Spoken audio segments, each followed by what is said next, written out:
What's up guys, back with another Honkai Star video. In this video we're going to talk about should you summon for the new 5-star Wind Hilly character Black Swan. Now two things before we get started. One, I'm going to be summoning for Black Swan myself and her light cone when she drops sometime tomorrow, hopefully in those in the maintenance by an ungodly amount of time. Please don't do that. So if you want to see those, don't forget to subscribe so you don't miss out on those, and while you're at it, might as well click that like button. It helps me out. It's kind of like right next to the subscribe button anyway, so you might as well like while you're there. And the second thing is Black Swan will have 3 4-stars featured on her banner, that being the new 4-star Destruction Ice character, Misha, who looks like to be a decent CC unit because Misha's whole thing goes around hitting the enemy multiple times and then having a chance to freeze. Plus, if they're weak to ice, does a lot of break damage to their toughness, right? So looking like a solid unit. Has Tinyan, which is an incredibly good support, and then it has One Hyphen, which is a fire dot character that will pair well with Black Swan because it's all about dot, right? So the banner has really good 4-stars, unless Misha just somehow this like strip doesn't work at all. Then it's 2 like good 4-stars, but the banner is rather nice, so don't have to worry about summoning on a banner and going, man, I really hope I lose the 4-star 50-50 every time. So that is a big W for the banner. But regardless, let's get into what Black Swan does. And by the way, heads up, if you're scared of the the number 65, be very scared because I'm about to say it like 90 million times. Alright, so first things first, Black Swan's basic attack. Here we go. Deals wind damage equal to 60% of Black Swan's attack to a single target. Then, it has a 65% base chance to inflict 1 stack of Arcana, and if the hit target currently has Wind Shear, Bleed, Burn, or Shock applied to them, each respectively has a 65% base chance of inflicting 1 extra stack of Arcana onto the enemy. Then, the skill deals wind damage equal to 90% of Black Swan's attack to a single target, enemy, and adjacent targets, meaning it's not like the middle target takes more damage, they all take 90%, which is kind of nice. At the same time, there's a 100% base chance to inflict 1 stack of Arcana on the target enemy and adjacent targets, and there's a 100% base chance of reducing the defense of the enemy target and the adjacent targets by 28%. Sorry, 20.8, I almost said 28. There's a dot in between those. Anyway, 20.8% lasting for 3 turns. Because of this, you can kind of get away with running Black Swan on not a dot team just because her skill is pretty good. She'll still do damage regardless, but it is recommended to run her on a dot team. Then we have her ultimate and her talent. The ultimate inflicts Epiphany on all enemies for 2 turns. Enemies affected with Epiphany take 25% more damage in their turn, and the Arcana effect is regarded as Wind Shear, Bleed, Burn, and Shock. In addition, when the Arcana effect is triggered at the beginning of the next turn, the Arcana stacks are not reset. The stack's non-reset effect will be triggered 1 time during the ulceration, and its charges are replenished when Epiphany is applied again. Deals wind damage equal to 120% on all enemies. This is nice, so you get the non-reset for your stacks every time you ult.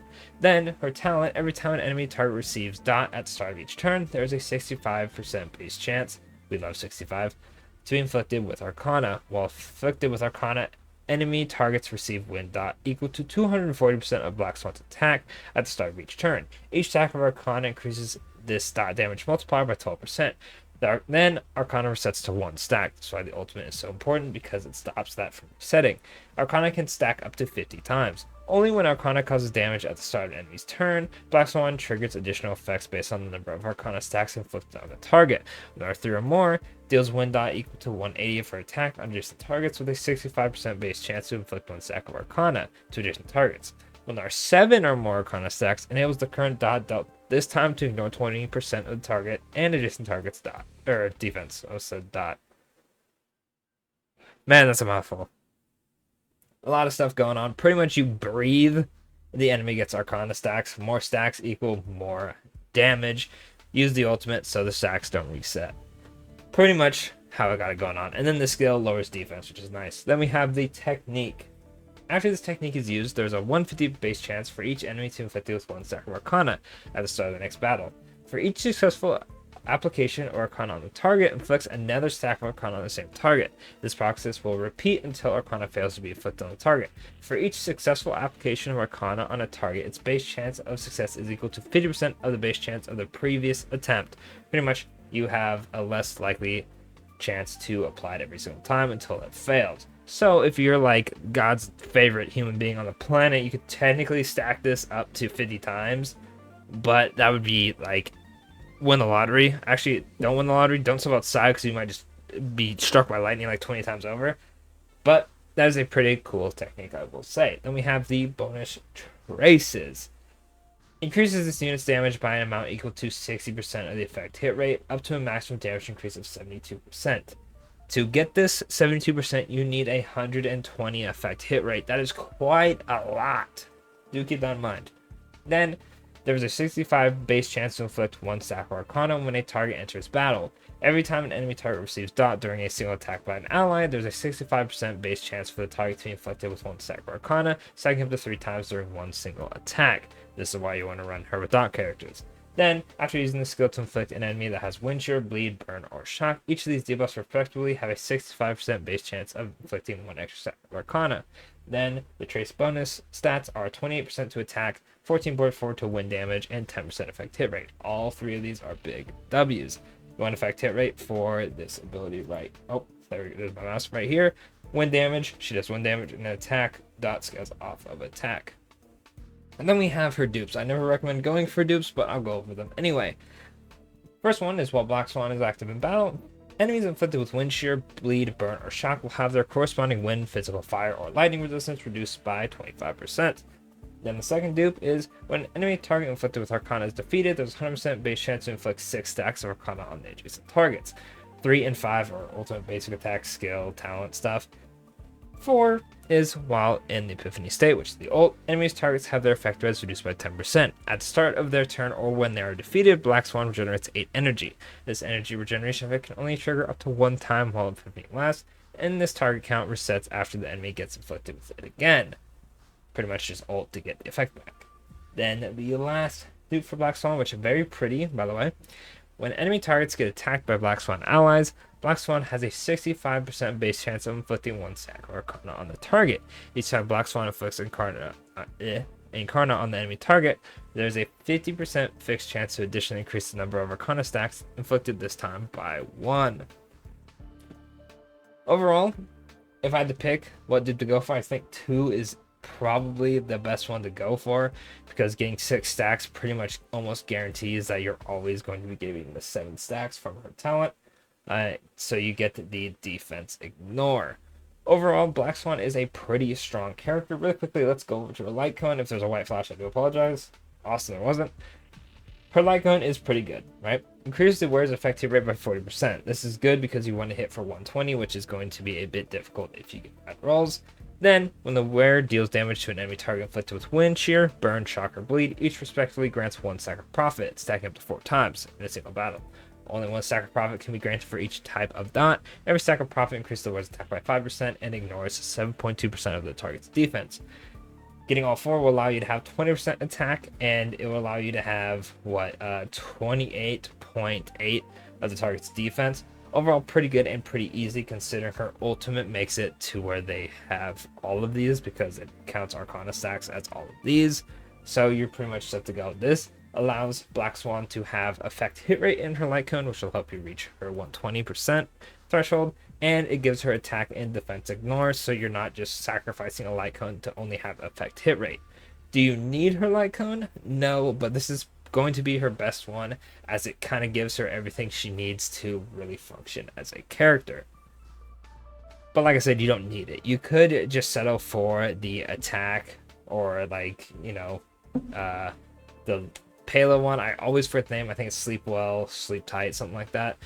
You can go for that one for like damage, or you can go for I think it's the tutorial mission starts, the free Silver Wolf one, which just goes for effect hit rate, so you can hit the 120% threshold. Whatever works better with your relics. Obviously, your relics are going to take a huge role in this, because if you don't roll effect hit rate, you're going to want an effect hit rate light cone. If you roll it really fast, you're going to want more damage. But this one is the best of both worlds. I recommend it if you're going for Black Swan, but if you think it'll stop you from getting another character, I always recommend going for characters first. But the real question is, should you even summon for Black Swan in the first place? Now, she's in a weird spot to where she's the first dot damage dealer that isn't Kafka, because Kafka is a dot support, kinda enabler is a better word. So it's really, do you need Black Swan for Kafka? No. Is she going to be the best option? Probably. She's probably going to help her the most. She's probably not going to make Kafka look like the best unit on the team, like, you know, like Sampo Wanaifen do, right? Because then it was like, oh, Sampo helps DOT do more damage, so Kafka goes crazy. Kafka also can enable Black Swan to do more damage, but, right, she may be the best option, but she's not a must. If you have Black Swan without Kafka, you pretty much are... Kafka's a must summon, right? Which sucks because Kafka is out right now. She goes away when Black Swan comes out. I wish they were reversed, right? Then it'd be like, okay, if you pull Black Swan, go for Kafka, because if you're stuck with just Black Swan, not having Kafka on the team is going to really, really suck. You're going to notice a huge difference not having her on the team. You could probably make Black Swan work without using Dot, but it's going to be a bit weird and clunky and doesn't feel as right. So your options are Black Swan, Kafka, Gwenaifen, and Sampo. You can also use Luca and Servo, but personally, I think that Gwenaifen and Sampo are better options. I use Sampo myself. I'll probably replace Sampo if I have to give my 2 cents about it, but it's not a must summon. If you love Dai, you have to replace Sampo with Black Swan. Only summon if you really want the character, or you just don't like Sampo, or if you don't have either Gwenaifen or Sampo. That could be another option. Gwenaifen is on the banner, so you have that added luxury. But do keep that in mind when summoning. She's not a must summon, but she will be on the best dot team. Overall, very strong character. It does suck that her niche is dot, and she's not like the definitive, like Kafka's best friend. She is like insane. You need to summon for her. I kind of wish she was, just because we've been waiting like a minute for a unit like this to drop for Kafka. I imagine the next dot character, if they are good enough, will probably be the character you run instead of Black Swan. The only issue is we have no idea when that's going to happen, so don't be like, okay, I'll skip for the next one, because you might be waiting for like half a year more, and that would kind of suck. If you love Dot, definitely do summon. Danheng, Sparkle, and Jingyun are the other banners. If you have any sort of itch to go for them as well, do keep that in mind with summoning, because, like I said before, Black Swan's Light Cone is going to be insanely helpful when building her, but it's also not a must, thankfully. Other than that, that's pretty much going to be it for the video.